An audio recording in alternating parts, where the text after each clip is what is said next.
de produção desse diacetil. Vamos falar agora sobre lúpulos envelhecidos, né? Vantagens e considerações. Uma questão muito interessante aí trazida aí nesse livro, né? Até então, o conhecimento que eu tenho só falava de lúpulo envelhecido com a seguinte referência técnica. Lúpulos envelhecidos têm baixíssimo alfa-ácidos, baixíssimo potencial de amargor, têm baixíssimos compostos aromáticos, mas eles ainda carregam aqueles agentes antioxidativos e antibacteriostáticos desejáveis para cervejas lambic, cervejas white ales, onde a gente não quer que o lúpulo apareça, mas que a atividade conservativa do lúpulo é desejável. Então, lá na Bélgica, Cantillon e outras tantas, eles usam, também nos Estados Unidos, né, nas white ales lá, eles têm usado esse tipo de lúpulo para esse tipo de efeito, um efeito mais conservativo e muito menos sensorial. Só que alguns estudos em relação ao uso desse lúpulo e também na prática, começou a observar a produção de aromas muito interessante, principalmente da linha frutada, nesse tipo de lúpulo, em determinadas condições. E é aqui que eu vou falar sobre essas condições onde isso aparece e como é que a gente pode usar o lúpulo envelhecido para aprimorar, certo? Então, primeira condição, o que faz o lúpulo envelhecer? O lúpulo envelhece por uma atividade oxidativa, um contato com o oxigênio que reage com os alfa-ácidos e promove esse envelhecimento do lúpulo, né? A perda de cor, perda de aromas, perda do alfa-ácido. Isso acontece principalmente em temperaturas mais altas. Quanto mais alta a temperatura, mais rápida é a oxidação, e quanto mais contato direto com o oxigênio, também maior vai ser essa oxidação. Essa reação do oxigênio é principalmente lá nessas glândulas de lupulina. Então, além da perda, né, aromática, a gente também tem a redução desses alfa-ácidos. E olha que interessante, lembra que eu falei que tem vários compostos, vários óleos que formam ali a lupulina? Aqueles que são mais aromáticos, aqueles que são mais voláteis, eles têm uma reação mais rápida com efeito oxidativo. Então aqueles compostos que não são desejáveis para IPAs, como picante, herbal, gramínea e resinoso, eles facilmente se volatilizam, facilmente se oxidam e vão embora. O lúpulo perde esse composto, o que é uma coisa boa. Em contrapartida, aqueles aromas que são bons, que são desejáveis para IPAs, como florais, frutados e cítricos, por eles serem menos dispersos no ar, né, eles acabam que eles se mantêm mais ali dentro do lúpulo, e aí a gente consegue usar esses lúpulos envelhecidos para retirar esses compostos. Olha que interessante. Então o que a gente conclui? Que se eu tenho um lúpulo, esse lúpulo envelhecido, que tem baixo amargor, baixa nota gramínea, picante, herbal e resinoso, e muita nota frutada, floral e cítrico, eu tenho um potencial enorme para usar esse tipo de lúpulo e uma quantidade mais exagerada em uma situação, em um processo de dry hopping, para tirar esses compostos tão interessantes para as minhas Hazy IPAs. Olha que bacana, né? Uma experiência e um modo muito legal para a gente começar a fazer. Eu mesmo nunca fiz, mas estou muito interessado em usar isso na prática. Então, para envelhecer lúpulo, como é que a gente pode forçar esse envelhecimento? Então, você pode, como eu falei, quanto mais alta a temperatura, mais rápido é, né? Então, ó, a 20 graus centígrados, o lúpulo envelhece em 6 meses, a 32 graus centígrados em 2 meses, 40 graus centígrados basta 1 mês. E a gente tem que deixar ele aberto para ele reagir com o ar, né? E a gente tem que cheirar com frequência para determinar o ponto de envelhecimento, para não passar demais. Então, quando tiver assim, um excesso de cheiro de cebola, de queijo, ranço, então você já está passando, né, do desejável. Você não deve deixar entrar tanto nisso. Mas algumas notas de queijo, de ranço, ainda vão se converter em compostos aromáticos cítricos, como abacaxi, toranja e outros tantos, aí durante a atividade de dry hopping e atividade fermentativa, como a gente vai ver quando eu falar de biotransformação. Então, como esses compostos eles são de médio voláteis, né? O melhor momento para a gente tirar eles é lá no Whirlpool. Então, como eu falei, como eles têm baixo poder ali de influência no amargor e baixo poder de influência nos aromas indesejáveis, ali no Whirlpool, com aquele pouquinho de temperatura mais quente, vai conseguir solubilizar esses compostos e vão manter eles ali persistente na minha cerveja. Então, lembre-se bem, Whirlpool, tá? Não é dry hopping, é Whirlpool. E às vezes, olha, se você fizer um descanso de acetil elevado, você pode acabar gerando ésteres indesejáveis. Então toma cuidado depois, lá no final da fermentação, para você não gerar compostos indesejáveis. Por último, os lúpulos que têm maior vantagem, maior propensão a gerar este tipo de composto aromático, esse tipo de sensorial, são aqueles ricos em terpenos, que são os compostos frutados. Então, por exemplo, o Cascade, olha aqui aparecendo o Cascade, que a gente falou mal do Cascade normal lá, mas o Cascade envelhecido aqui vai te dar um potencial bem legal. Ó. Cascade, Hillsbrook, Tettnang, Fulgos, vários aí que são sugestões interessantes para você tentar envelhecer. Eu estou apostando bastante no Cascade e estou aqui trabalhando no envelhecimento de 3 pacotinhos desses para ver o que eu vou conseguir de sensorial, ver se vai dar um resultado legal aí, mais ou menos daqui a um mês, quando eu for fazer uma NEIPA. Então, outros benefícios dos lúpulos envelhecidos, já falamos, vou só reforçar. Como eles pedem alfa-ácidos e beta-ácidos, ele tem um baixo índice de amargor, pode ser usado numa quantidade maior, Eles não vão gerar amargor na tua cerveja, então posso aí, entre aspas, dar uma boa exagerada na quantidade. Como eles também perdem polifenóis, eles têm menor potencial para gerar astringência. Então não tenha medo de aumentar a quantidade. O impacto deles em relação a problemas tão comuns como polifenóis vai ser diminuído. E outra coisa interessante é que aquelas resinas que eles têm, normalmente o lúpulo tem 2 tipos de resina, mole e a dura. A resina dura aumenta, então ele aumenta também a retenção de espuma. Ele é um fator que vai te ajudar na retenção da tua espuma.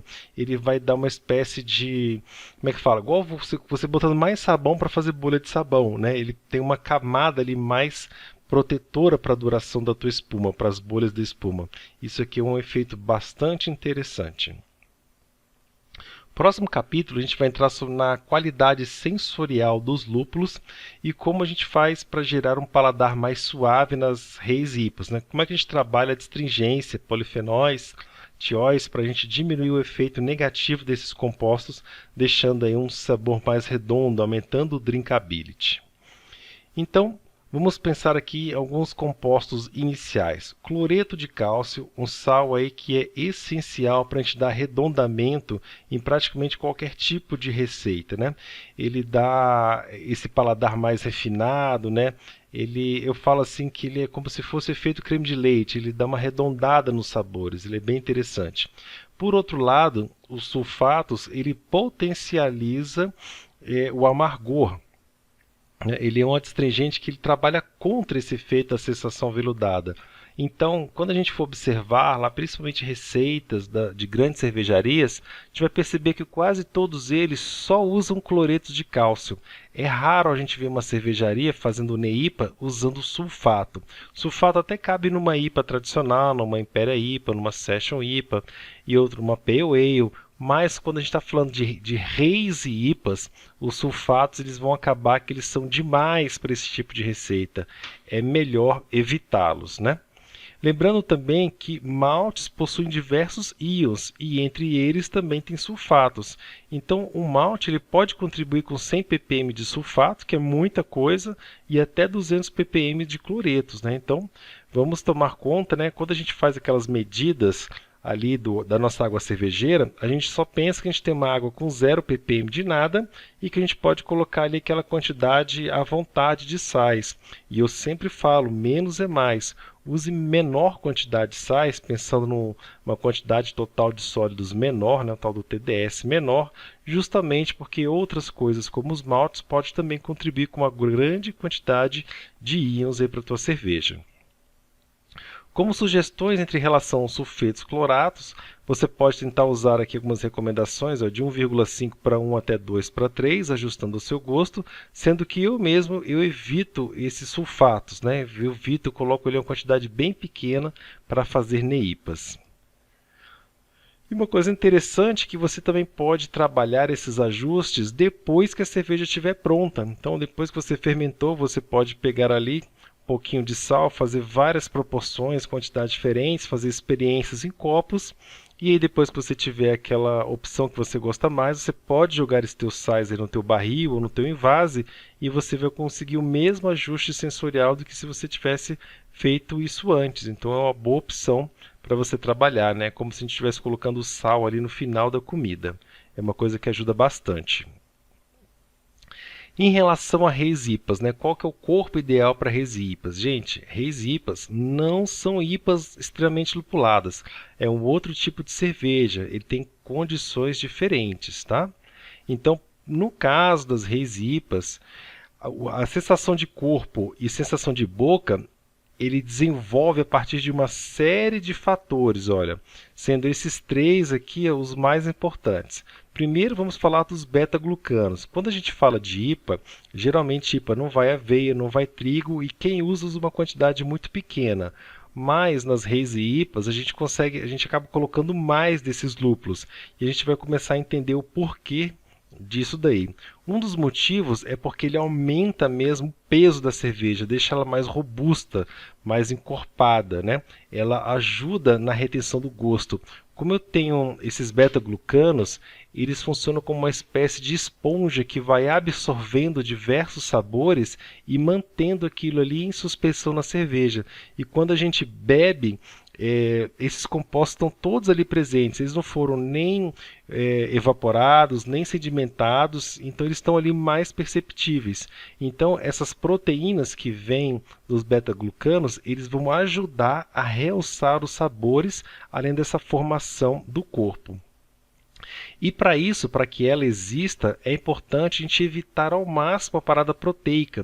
Se a gente fizer parada proteica, na maioria das vezes a gente vai ficar com a cerveja muito rala, a gente vai ter problema de espuma, vai ter esse problema de absorção. Então evita esse tipo de grão, de procedimento, né, para NEIPA. É melhor você fazer uma rampa única.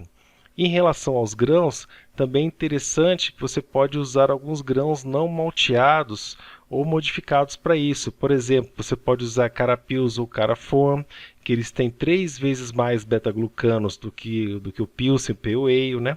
Você pode usar aveia em flocos ou aveia não malteada. A aveia ela tem 10 vezes mais beta-glucanos do que o Pale Ale e do que o Pilsen.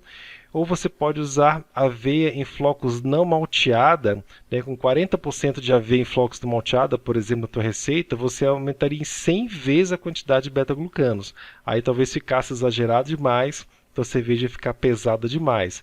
Então saiba dosar também a quantidade que você espera dessa robustez promovida pelos beta-glucanos, né?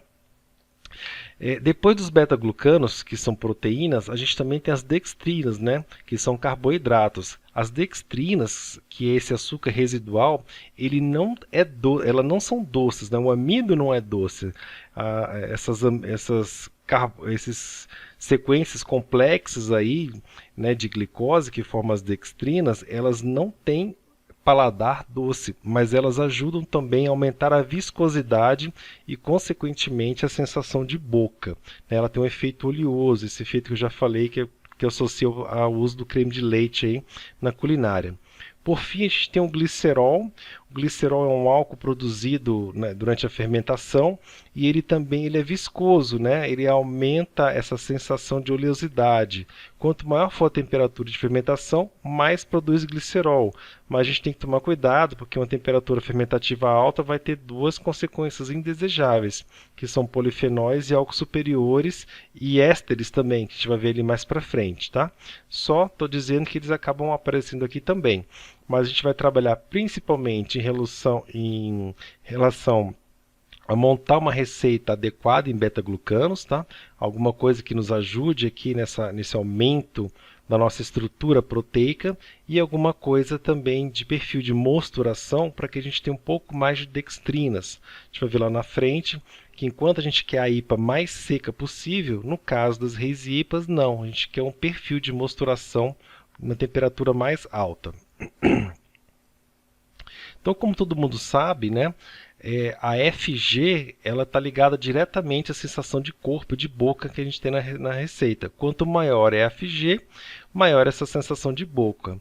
Então, no caso das reis e IPAs, a maior parte das reis e IPAs comerciais, elas têm uma FG por volta ali de 1020. E você pode estar trabalhando entre 1020 e 1010, ali no mínimo, para trabalhar a tua receita de reis e IPA.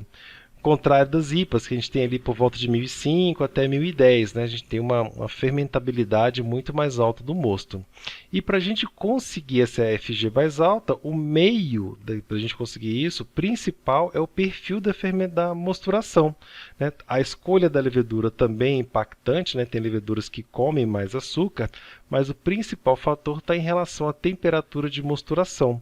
Então, uma mosturação ali de 1 hora em rampa única em 65 graus vai te dar ali um corpo adequado, tá? Então, evita aí as paradas proteicas, né, aquelas paradas em temperaturas de 45 e 55, porque além de quebrar beta-glucanos, ele também quebra as dextrinas, né, deixa o mosto mais fermentável. Faça o seu mash-in depois de você ter atingido a temperatura ali de mosturação. Então, se você quer mosturar 65, sobe a tua água ali para 67, 68, coloque os grãos e você vai ter mais ou menos ali 65 e você mantenha ali por 1 hora até você conseguir a tua conversão completa.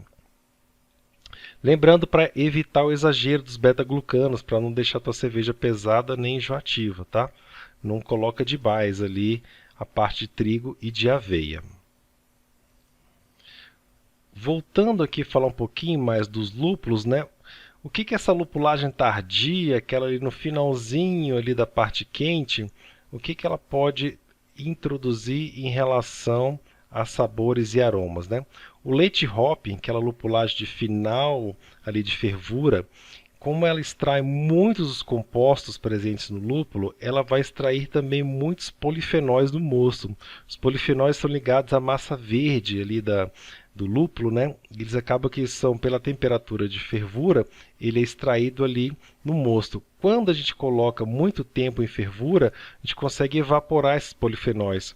Mas quando a inoculação de lúpulo é feita já no finalzinho, logo a gente desliga, não tem tempo e não tem temperatura suficiente para fazer esses polifenóis evaporarem e eles acabam ficando mais presentes aí no mosto. E esses polifenóis, eles vão acabar reagindo com as proteínas. Então, em vez das proteínas absorverem aqueles sabores, aqueles aromas interessantes, elas vão acabar absorvendo polifenóis, elas vão estar se juntando a coisas ruins. E aí essa sensação de corpo, ela pode ser aumentada. Entretanto, a parte sensorial pode ser prejudicada. Eu estou aumentando a sensação de corpo, mas eu posso estar prejudicando em relação ao sabor. Eu tenho que tomar muito cuidado aí com a questão desses polifenóis. Então, quando a gente for fazer uma cerveja de baixo ABV, como a carga ali de lupulagem é menor, né, e ela naturalmente vai ter menos corpo, essa inserção de lúpulo tardio no final de fervura, ela pode melhorar o corpo da cerveja, dar uma sensação de boca maior. E como a quantidade de polifenóis vai ser pequena, no caso dessa cerveja de baixo ABV, elas não vão ser tão prejudiciais assim. Mas se fosse uma carga extremamente exagerada, aí sim esses polifenóis vão começar a atrapalhar o teu sensorial de boca e ficar uma coisa ali amarga, alguma coisa ali incondizente com o teu esperado. A gente vai ver isso exatamente neste capítulo agora, quando a gente fala de percepção de sabor, em relação à complexidade e consequências, né? Primeira coisa que é importante dizer é em relação à montagem de sabores. A nossa escolha de lupulagem, de lúpulos, quando a gente usa mais de um lúpulo, a gente tem que procurar características afins desses lúpulos. Então, por exemplo, quando a gente pega características sensoriais semelhantes, essas percepções sensoriais são somadas. Então, por exemplo, Citra e Mosaic são dois lúpulos que têm floral e cítrico. Eles se somam e eles se ajudam a aumentar esse perfil sensorial. De outra forma, quando a gente pega perfis sensoriais muitos díspares, um acaba atrapalhando o outro. É como se misturasse açúcar com sal. Por exemplo, Citra, que é frutado, com Fugus, que é terroso, ele vai dar ali uma coisa ruim, né? Ele vai atrapalhar. Esse terroso do Fugus vai atrapalhar aí esse cítrico do Citra. Não é uma boa combinação. Então a gente tem que saber escolher bons lúpulos para a gente trabalhar nossa cerveja, independente de qual tipo de cerveja é, mas procurem sempre uma boa escolha do perfil sensorial para você fazer as suas cervejas. Em relação a maltes, né, as IPAs aromáticas, a gente deve usar poucos maltes especiais, poucos maltes caramelos. A percepção do sensorial caramelo ela é indesejável numa IPA e ela pode acabar roubando algumas coisas aí da tua cerveja. Então, se você quer colocar cor na tua cerveja, é melhor você colocar uma quantidade muito pequena de um malte muito escuro, um malte café, e aí aquelas 50 graminhas que você está usando vai ser suficiente para tirar aquela cor palha, dar uma cor mais dourada, sem dar um sensorial aí de caramelo na tua cerveja. O uso de proteína é fundamental não só para deixar a IPA turva, mas para aumentar essa sensação de juice, né? de corpo, de intensidade de sabor. É a proteína que vai carregar esse excesso de óleos aromáticos e colocar aquilo no teu paladar, na tua boca, e vai soltar ali na tua língua. Então é importante que essas proteínas estejam ali em suspensão e presentes na tua cerveja. Somente tomar cuidado para que elas não sejam de alto peso molecular, para não estar atrapalhando aí a formação da tua espuma. Uma outra consequência importante de lembrar é que essas proteínas elas acabam retendo os óleos aromáticos do dry hopping. Então você acaba que aumenta o sabor, mas diminui um pouco o aroma. Então é normal que numa carga maior de proteínas, umas cervejas, principalmente as mais pesadas, ali por volta de 6, 7, 8% de álcool, você vai ter mais sabor do que aroma nessas cervejas.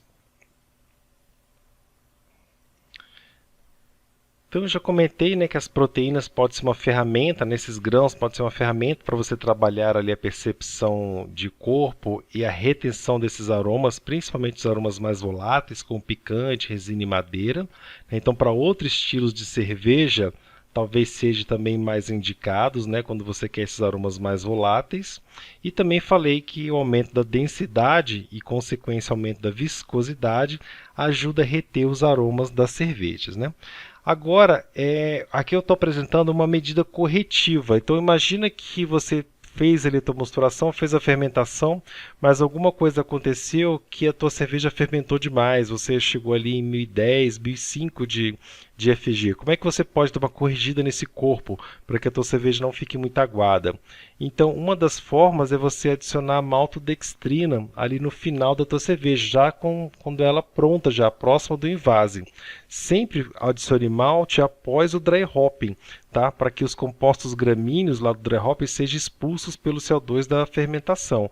Se você adicionar a maltodextrose antes do dry hopping, então quando você fizer o dry hopping, esses compostos gramíneos ruins vão se juntar com a maltodextrina e vão ficar na tua cerveja, o que não é ali indicado, tá? E tem como base aí uma FG de 1020, que é uma boa sugestão aí de medida alvo para você terminar a tua densidade da tua NEIPA. Eu já comentei lá atrás, mas vou falar um pouquinho mais sobre o pitching rate, né? A influência do pitching rate aí na fermentação e na qualidade sensorial da cerveja. Então é importante, antes, a gente lembrar de como são classificados aqueles compostos aromáticos. A gente tem os compostos que são polares, que são aqueles solúveis, que têm percepção sensorial de amargor floral e cítrico, e temos os compostos não polares, que eles não são solúveis, eles evaporam rapidamente, que são picante, herbal e madeira. Então, os compostos não polares, estes aqui, eles são mais suscetíveis a serem afetados pelas leveduras. Como eles não são solúveis, eles são facilmente expulsados ou absorvidos pelas leveduras. E aí a quantidade de pitching rate pode influenciar justamente isso daqui, ó. A gente pode, consequentemente, ter uma maior percepção, uma maior filtragem ou extração de amargor floral e cítrico com um pitching rate mais elevado. Na medida que você aumenta a quantidade de levedura, elas vão atuar em cima desses componentes não polares, absorvendo ou reprocessando eles. E uma outra forma de a gente conseguir isso é no pico da atividade fermentativa, ali, por exemplo, faltando 2/3 para terminar a tua fermentação, quando você ainda tem um pouco de atividade fermentativa. E não só você vai usar a parte de expulsão ali de CO2 para solubilizar, para evaporar esses compostos, como as próprias leveduras atuando para converter eles e aí maximizando esses sabores, ok? Então, o pitching rate aí elevado, como a gente já faz isso para as IPAs normais, para ter um perfil mais limpo, também ele vai ser muito aconselhável nesse momento para você ter um perfil floral e cítrico mais desejável na tua cerveja. Continuando, a gente vai falar sobre os ésteres e os álcools superiores, né? Dois problemas que afetam muito o sabor, que é consequência aí da atividade fermentativa. Lembrando rapidamente, né, quais são os ésteres mais comuns? A gente tem o acetato de etila, que dá aquele aroma quando ele é leve de frutado, quando ele é excesso de solvente. Ele é principalmente produzido em leveduras inglesas. Temos o isoamila, que também em quantidade pequena dá frutado, e ele dá banana, né, das leveduras de trigo, ele é tão comum nas cervejas Weiss. Temos o isobutil, que dá a percepção aromática de abacaxi. Ele, por exemplo, a levedura falsa Troá, ela, que é uma levedura ale, né, ela produz um abacaxi muito intenso. Temos também etilcaproato, etilcaprilato, que dá sensação de maçã verde, esse não é muito legal, também presente em leveduras inglesas. E temos também aqui acetato feniletil, são mais raros, mas dão notas de flores, rosas, mel e frutados. Esse aqui, algumas leveduras belgas dão, mas o que mais dá esse tipo de percepção são leveduras de vinho, dá muito, mas elas também são muito fenólicas, elas acabam que dão outros efeitos sensoriais que não são muito adequados para a cerveja, né? Leveduras de cidra e leveduras de hidromel também são capazes de produzir esse tipo aromático. Em relação aos álcools superiores, esses aqui são os mais comuns: propanol, isobutanol, álcool amil e álcool isomamil. São álcools de cadeia complexa maior, que todos eles têm uma sensação aromática que não é muito legal e dá aquela sensação de queimação na boca e também da ressaca, né? Eles não são adequados para nenhum tipo de cerveja, eles acabam que aparecem, são aceitáveis em alguns tipos, mas eles não são adequados. Assim como estes aromas aqui, somente em pouquíssima quantidade seria desejável numa NEIPA, e alguns sendo levemente aceitáveis e outros indesejáveis. Então vamos ver o que potencializa e o que trabalha, como é que a gente pode reduzir ou ampliar esse efeito dessas produções de ésteres e álcools superiores. Então, produção de ésteres e álcools superiores é proporcional à temperatura de fermentação. Quanto maior for a temperatura de fermentação, consequentemente, maior é a produção de éster e maior é a formação de álcool superior, né? Como exemplo, aquela levedura S04, levedura inglesa, quando ela é fermentada de 18 para 23 graus, ou com 5 graus de diferença, você vai ter 60% maior de produção de éster e 200% maior de formação de álcool superior. Olha como é importante a gente acertar uma temperatura fermentativa para não ter um efeito negativo na nossa cerveja, né? Outra condição, além de temperatura de fermentação, que impacta na produção de éster é pitching rate. Pitching rate é inversamente proporcional. Quanto menor o pitching rate, quanto menos levedura tem, maior é a produção de éster e de álcool superior. Usando a mesma levedura S04 como referência, metade do pitching rate ideal pode aumentar até em 150% a produção de ésteres, né? Ele atua principalmente em relação aos ésteres, e 50% na produção de álcools superiores. Veja que em relação à temperatura, né, o pitch rate ele impacta mais ésteres, temperatura impacta mais álcools superiores, né? E agora vamos ver que interessante a produção deles ao longo do tempo. Isso aqui é o mais importante dessa tela, desse slide. Logo no começo da inoculação da levedura, a primeira coisa que é produzida é o glicerol.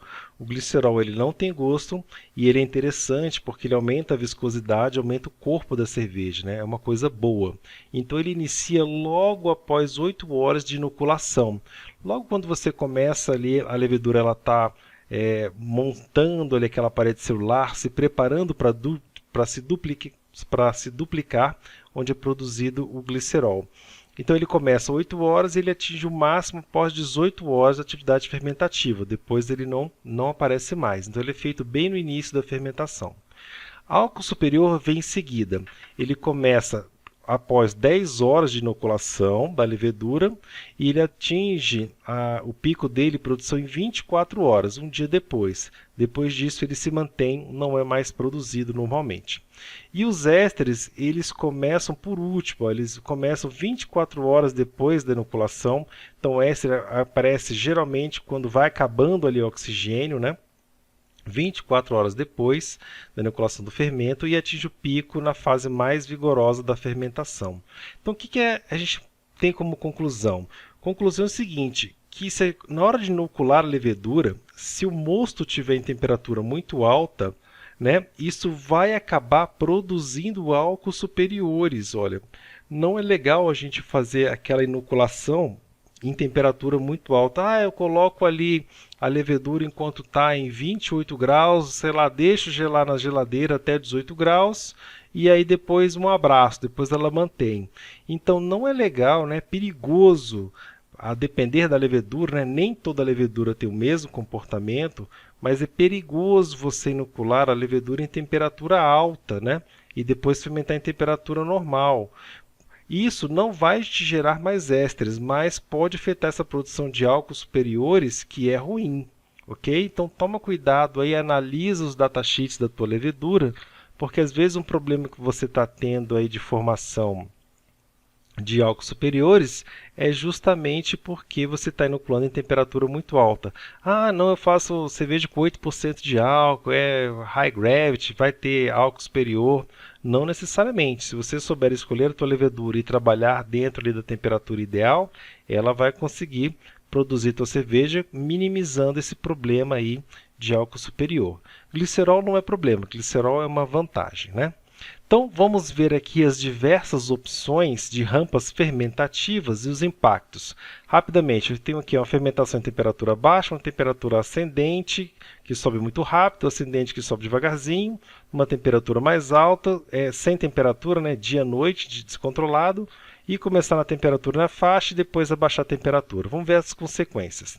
Em baixa temperatura, eu tenho baixa produção de éster. Então, quanto mais baixa for a temperatura, eu tenho baixa produção de éster e baixa produção de álcool superior. Algo bem interessante, né? Álcool superior só em temperatura mais alta.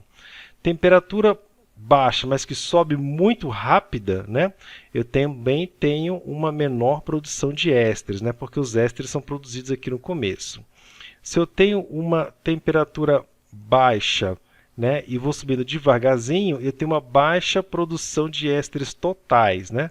Aqui eu tenho menor produção de éster em relação ao total, que podia ser muito, produzo mais éster, mas aqui eu produzo menos, tenho uma baixa produção de ésteres, né? Aqui eu produzo um pouquinho mais, aqui eu produzo menos ainda.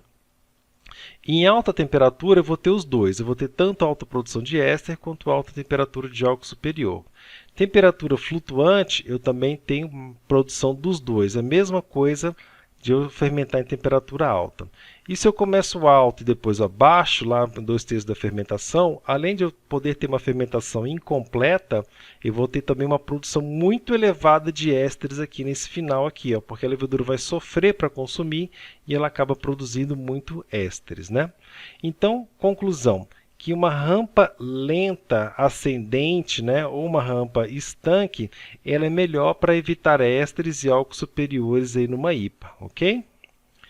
Lá no finalzinho a gente tem mais um resumo sobre esse slide. Em relação ao trube, o trube ele também funciona como uma esponja, né? Ele absorve vários compostos, ele diminui a produção de ésteres, ele pode diminuir o tempo da fermentação em até 70%, né? Ele é nutriente para a atividade fermentativa, ele ajuda ali a levedura a trabalhar, mas, consequentemente, como ele ajuda a levedura a trabalhar, ela trabalha demais, ele pode aumentar a produção de álcools superiores, ok? Uma outra coisa que é ruim, que o excesso de trube também pode absorver óleos aromáticos. Então, um pouquinho de trube pode ser benéfico, mas trube demais pode acabar sendo prejudicial aí para a tua cerveja, né? Saiba usar ele na medida, na quantidade ideal. A mesma coisa é válida para os nutrientes. Ó. Os nutrientes eles vão ser muito parecidos com o comportamento do trube, né? Nutrientes que têm sulfato de zinco e leucinina, assim como o Cervomyces tem, pode aumentar a produção de ésteres em 120%. Se o teu nutriente também tem aminoácidos, e o Cervomyces também tem, também pode aumentar ali a formação de álcools superiores. Então, qual é a conclusão? Que os nutrientes são essenciais, são muito bons para uma fermentação saudável, mas que em excesso pode fazer vários desses subcompostos indesejáveis, né? Então a gente tem que saber usar com parcimônia. Esses nutrientes em pó, gente, a gente polvilha ali, é bem pouquinho mesmo. Se você usa um pouquinho no starter, também pode usar um pouquinho ali na fermentação para dar um plus, mas cuidado para não exagerar. O oxigênio, ele vai ter dois papéis, né? A gente vai separar os papéis dele. Tem um papel dele trabalhando em relação à levedura, que ele pode exagerar a atividade fermentativa, fazendo uma coisa ruim. E se a levedura não consumir, tem a parte oxidativa, que também é ruim. Então vamos entender aqui cada uma dessas possibilidades e os efeitos dela. Então, a presença do oxigênio, se a gente chama de fermentação semi-aeróbica, né, parcialmente aberta ou duplamente oxigenada, ela favorece ao trabalho da levedura. Vamos ter uma fermentação com menos ésteres do que a fermentação tradicional anaeróbica, naquela que o oxigênio é consumido somente para a reprodução celular e a fermentação em si, a atenuação em si, é feita numa atividade anaeróbica forçada. Ali a levedura acaba que entra um pouco mais em colapso e acaba produzindo mais ésteres, né, mais coisas indesejadas. Por isso que muitas das lambics elas são feitas ali em fermentação aberta. Os álcools superiores, por outro lado, eles não são afetados pela oxigenação, eles são afetados pela temperatura. Então, esse excesso de oxigênio acaba que não impacta aí na produção de álcool superior. Então, cuide aí com a oxigenação da tua fermentação para você não exagerar demais, não produzir coisas indesejáveis, nem de menos, nem de mais. E uma fermentação semiaberta pode te ajudar aí no controle dessa produção de ésteres também. Em relação ao dry hop, né? A presença do oxigênio é péssima, é o pior inimigo do dry hopping, é o pior inimigo das hazy IPAs. É o oxigênio que vai fazer aquela hazy IPA amarela linda virar uma coisa amarronzada, uma coisa horrível. Então, em contato com o lúpulo, o oxigênio ele converte o frutado em papelão, né, em oxidação terrível. Você perde a cerveja, ele escurece a cerveja, ele deixa ele um sensorial muito ruim. Então, pela quantidade de lúpulo que é presente nas hazy IPAs, o oxigênio ele acaba que tem um efeito muito rápido nessas cervejas, né?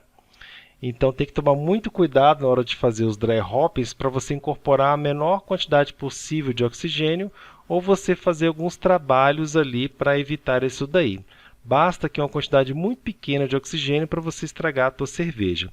A gente tem dois trabalhos. Um deles é em relação a evitar o contato com o oxigênio e o outro é a gente usar mecanismos antioxidantes.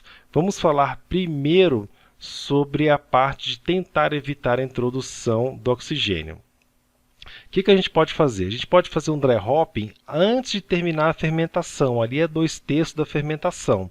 Então, ou no início ou no meio da fermentação. por exemplo, ali do terceiro ou quinto dia após a inoculação do fermento. Com isso, a própria atividade fermentativa, né, o CO2 ali da levedura, ela vai consumir qualquer oxigênio que venha a ser introduzido e o CO2 também vai ajudar a expulsar esse oxigênio que não seja consumido. Se você faz dry hopping depois de chegar na FG, um pouquinho de açúcar ele junto com os lúpulos pode ajudar também. Por exemplo, ali mais ou menos 5 gramas para 50 gramas, 5 gramas de açúcar para 50 gramas de lúpulo pode ser suficiente para que a levedura consuma esse oxigênio todo que eventualmente estiver ali e ajude a criar mais um pouquinho de CO2 para expulsar qualquer coisa não utilizada. Um fator aí preventivo, mas agora a gente já está falando de um adjunto, é usar a vitamina C. Vitamina C é um potentíssimo antioxidante. Você pode usar a vitamina C desde lá do início da tua mosturação, porque ela já entra com uma atividade ali de reação com o cloro, né? Vai tirar o cloro da tua água e vai ficar ali até o final da tua cerveja fazendo essa atividade antioxidante. A tua cerveja vai deixar de ser puro malte, né? Passa a ser uma cerveja com conservante, mas é um conservante entre aspas assim, que não faz mal à saúde, pelo contrário, que pode até fazer bem à saúde. Uma outra forma, um pouco mais complexa, é fazer o dry hop com parte da cerveja num ambiente fechado, dentro de um post-mix ou dentro de um barril. Como é que você faz isso? Você pega lá o teu post-mix, o teu barril, né, vazio, joga CO2, purga, joga CO2, purga, faz ali umas 3 vezes, né? Desculpa, eu esqueci. Antes disso, você joga o lúpulo lá dentro desse teu post-mix, do teu barril, fecha com ele vazio, joga o CO2, purga, joga o CO2, purga, dá uma balançada. O CO2 ele é mais pesado, ele tende a ficar sempre mais embaixo, então faz isso umas 3 vezes. Depois que ele tiver isso, você despressuriza, passa lá para dentro do teu barril a tua cerveja, empurrando ali com CO2 um pouquinho, e aí você dá uma chacoalhada, né, faz o dry hop lá, e depois usando de novo o CO2, você manda isso para dentro do teu fermentador, onde vai estar toda a tua cerveja. É uma forma um pouquinho mais complexa, mais chata, mas que também resolve. Cervejarias usam, algumas delas usam um método parecido, né, para fazer essa lupulagem. Essa aqui é aquela tela que eu falei, eu não vou ler, tá? Mas é uma tela que vale a pena você dar uma pausa aí e ver causas e consequências, né? Por exemplo, o efeito, a fermentação em temperatura alta vai produzir aumento de éster de álcools superiores. E aqui tem todas as consequências de um e de outro, um resumo do que a gente falou sobre esses últimos slides, tá? Dá uma pausada, dá uma lida e vamos para o próximo assunto, que é biotransformação.